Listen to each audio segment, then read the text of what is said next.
دوستو، امام اہل سنت امام احمد رضا خان فاضل بریلوی رحمت اللہ تعالی علیہ، آپ کو ہم نے امام اہل سنت مانا کہ نہیں مانا؟ حضور اعلی حضرت کو امام اہل سنت مانا۔ آپ نے دین پر اتنا کچھ لکھا کہ کوئی ایسا موضوع نہیں ہے جس پر قرآن اور حدیث سے استدلال کرتے ہوئے امام احمد رضا خان نے سیر حاصل گفتگو نہ فرمائی ہو،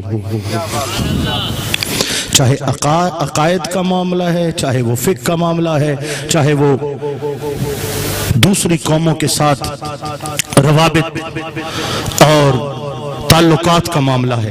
ہر معاملہ پر امام احمد رضا خان نے ہماری رہنمائی فرمائی ہے۔ کسی شخص پر متفق ہونے کا فائدہ کیا ہوتا ہے؟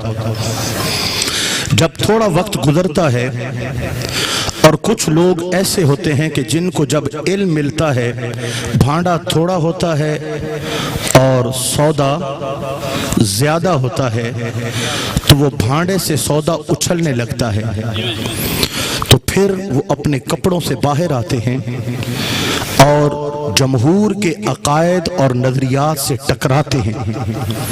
محض حصول شہرت ان کا مقصد ہوتا ہے۔ تو ایسے لوگ کہ جو اپنے ناپختہ علم کی بدولت جمہور کے مذہب سے ٹکرائیں، تو ان کے سامنے اسلاف کی عبارات کا رکھنا، موجود ہونا ضروری ہے۔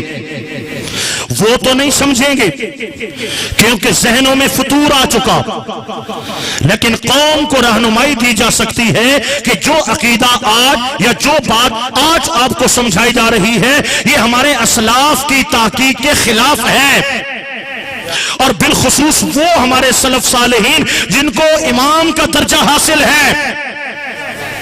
میں آپ کو مثال دوں گا، حضور اعلی حضرت امام اہل سنت امام احمد رضا خان فاضل بریلوی رحمت اللہ علیہ نے تھوڑی سے نیچے ایک قبضہ، ایک مٹھی داڑھی واجب قرار دیا تحقیق کر کے۔ جن کو ہم نے امام مانا، 1000 کتابوں کا مصنف مانا، جن کا ایک فتاوی رضویہ 25,000 صفحات میں مشتمل ہے۔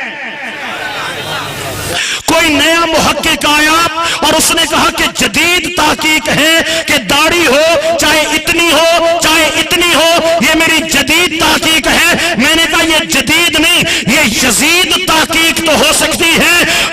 جو حقیقی تحقیق ہے وہ امام احمد رضا خان قرآن حدیث کی روشنی میں بتا گئے ہیں۔ داڑھی واجب ہے، تھوڑی سے نیچے 4 انگل واجب ہے، اس سے کم کرانا بھی حرام ہے، داڑھی مڈانا بھی حرام ہے۔ اب کیا ہوا؟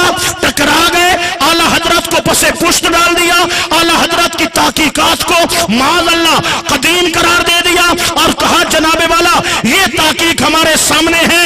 اب امت کے اندر بگاڑ پیدا ہوا، ایک قوم ایسی آ گئی جو اس کے پیچھے چل پڑی اور داڑیاں کترانے لگے، داڑیاں چھوٹی کرنے لگے، اور چھوٹی داڑیوں والے امامت کے مصلی پہ آ گئے، جمعے کے خطبے دینے لگ گئے، اپنی نماز بھی برباد، پچھلوں کی نماز بھی برباد، اپنا جمعہ بھی خراب، پچھلوں کا جمعہ بھی خراب۔ لیکن دوستو جمہور پھر بھی اسی مسلک پر قائم رہے کہ داڑھی اتنی نہیں، داڑھی اتنی ہے جو حضور کی شریعت ہے، سنت ہے، واجب ہے۔ اس کی وجہ کیا ہے؟ اگر یہ تحقیق امام احمد رضا خان کی موجود نہ ہوتی آج امت انتشار کا شکار ہو